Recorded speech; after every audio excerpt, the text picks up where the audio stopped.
Celebrate Mother's Day with Confection Couture Stencil's Mother's Day Confection Collection. Start by placing the stencil genie over your cookie and lining up the cookie stencil. Place the cookie magnets around the edges of the stencil design. Test out the airflow of your airbrush on a paper towel.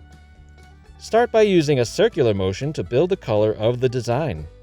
Angle the airbrush straight down towards the cookie as you stencil. Remove the cookie magnets and lift the stencil genie off the cookie. Next, use the quadrant masking tool to isolate the design you want to use. This protects the rest of the cookie from unwanted overspray. Using this technique allows you to create different colored patterns.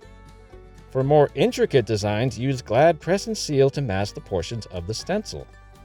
Next, use the gyro cut to isolate parts of the design. Peel away the cut portions that are covering the desired sections. Now use the airbrush to gently fill in the chosen elements. Next, repeat the masking process for any remaining portions of the design. Proceed to add the next color using the airbrush tool.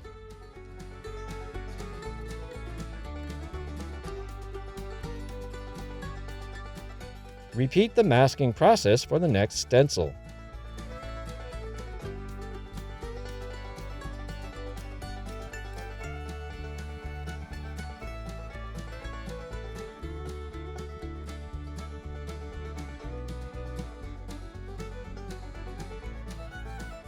Visit ConfectionCoutureStencils.com for all your decorative baking needs.